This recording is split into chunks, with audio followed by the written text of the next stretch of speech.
Israel ने किया Iran पर जबरदस्त हवाई हमला। ऑपरेशन राइजिंग लाइन के तहत न्यूक्लियर और मिलिट्री टारगेट्स को बनाया गया निशाना। आप देख रहे हैं गली न्यूज, मैं हूं फरहा जबीन। इजराइल ने 13 जून 2025 को ऑपरेशन राइजिंग लाइन के तहत ईरान पर एक बड़े प्रीएम्प्टिव एयर स्ट्राइक का आयोजन किया। इजराइल ने प्रीएम्प्टिव एयर स्ट्राइक इसलिए किया क्योंकि उसे लगा कि ईरान फ्यूचर में हमला कर सकता है, तो इजराइल ने पहले ही अटैक कर दिया। इस ऑपरेशन का मकसद ईरान के न्यूक्लियर और मिलिट्री इंफ्रास्ट्रक्चर को बर्बाद करना था, खासकर उन साइट्स को जो इजराइल के लिए खतरा बन सकते थे। ऑपरेशन राइजिंग लाइन है क्या? 13 जून 2025 की सुबह इजराइल ने ईरान के कई शहरों खासकर तेहरान, इस्फहान और नतान्ज में एयर स्ट्राइक किया। इजराइल ने असल में एक मकसद के तहत यह हमला किया और न्यूक्लियर फैसिलिटीज़ फॉर एग्जांपल जैसे Natanz enrichment plant, military bases और सीनियर ईरानियन कमांडर्स के घर इजराइल के निशाने पे थे, जिसे उसने टारगेट किया और बर्बाद कर दिया। बता दें कि इजराइल डिफेंस फोर्सेस IDF और मोसाद ने मिलकर ये स्ट्राइक किया है, जिसमें फाइटर जेट्स और कवर्ड सबोटाज ऑपरेशंस शामिल थे। इजराइल ने क्यों किया ये अटैक? इजराइल का कहना है कि ईरान अपने न्यूक्लियर प्रोग्राम के जरिए न्यूक्लियर वेपन बना रहा था, जो इजराइल के लिए बड़ा खतरा था। रिपोर्ट्स के मुताबिक ईरान के पास इतना एनरिच्ड यूरेनियम था कि वो 15 डेज के अंदर न्यूक्लियर बॉम्ब्स बना सकता था।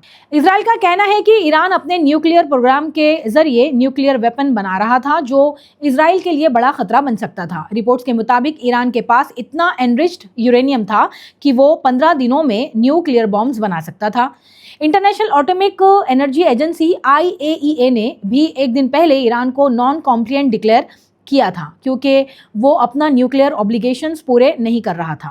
नेतन्याहू का ऐसा कहना है कि ईरान ने रिसेंटली यूरेनियम वेपनाइजेशन के स्टेप्स उठाए थे, जो एक न्यूक्लियर बॉम्ब बनाने के लिए काफ़ी डेंजरस थे।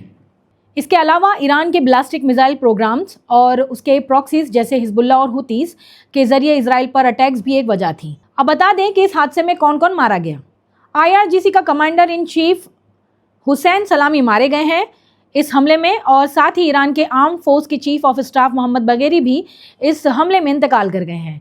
खत्मुल अंबिया सेंट्रल हेडक्वार्टर्स के कमांडर गुलाम अली रशीद, उनकी भी जान चली गई है। साथ ही न्यूक्लियर साइंटिस्ट फरदियौन अब्बासी, जो कि फॉर्मर हेड थे ईरान एटॉमिक एनर्जी ऑर्गेनाइजेशन के, और मोहम्मद मेहदी तेरानची, जो कि न्यूक्लियर वेपन्स प्रोग्राम से जुड़े साइंटिस्ट थे, उनकी भी इस हमले में जान चली गई है। और साथ ही 6 न्यूक्लियर साइंटिस्ट की भी मौत कन्फर्म हुई है। कैसे किया अटैक?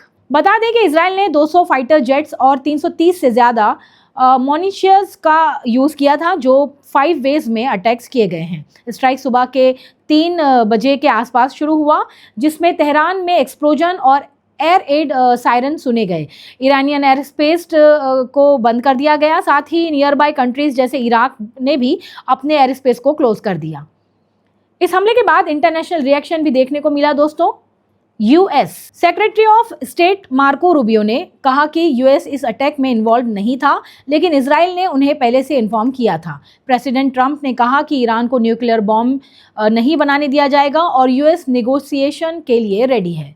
सऊदी अरेबिया इजराइल के अटैक को ईरान के खुदमुख्तारी का वायलेशन बताया। चाइना ने सिचुएशन को सीवियर और कॉम्प्लेक्स कहा। ऑस्ट्रेलिया फॉरेन मिनिस्टर पेनी वोंग ने एस्केलेशन पर कंसर्न दिखाया और डिप्लोमेटिक सॉल्यूशन की बात की। इराक अपने एयर स्पेस बंद कर दिए और फ्लाइट सस्पेंड कर दिए। इंडियन एम्बेसीज ने ईरान और इजराइल में अपने सिटीजन्स को अननेसेसरी ट्रैवल अवॉइड करने की एडवाइजरी जारी की। अब दोस्तों आखिर में बता दें कि आखिर ये हमला क्यों इतना बड़ा इशू है। ये अटैक इजराइल ईरान के शैडो वॉर का सबसे बड़ा एस्केलेशन है। ईरान के न्यूक्लियर प्रोग्राम और बैलिस्टिक मिसाइल्स के खिलाफ ये डायरेक्ट स्ट्राइक मिडल ईस्ट में एक बड़े वॉर का खतरा बढ़ा सकता है। इजराइल का ऐसा कहना है कि ये प्रीएम्प्टिव स्ट्राइक था टू प्रोटेक्ट इट्स सर्वाइवल, जबकि ईरान इससे अपनी खुद मुख्तारी पर अटैक के रूप में देख रहा है। इंटरनेशनल कम्युनिटी कंसर्न है कि ये कॉन्फ्लिक्ट और भी बड़ा हो सकता है, स्पेशली जब ईरान के प्रॉक्सीज भी इन्वॉल्व हो सकते हैं। इस पूरी रिपोर्ट पर आपकी क्या राय है? अपने कमेंट्स हमें ज़रूर कीजिए। मोर अपडेट्स के लिए गली न्यूज़ पर बने रहिए।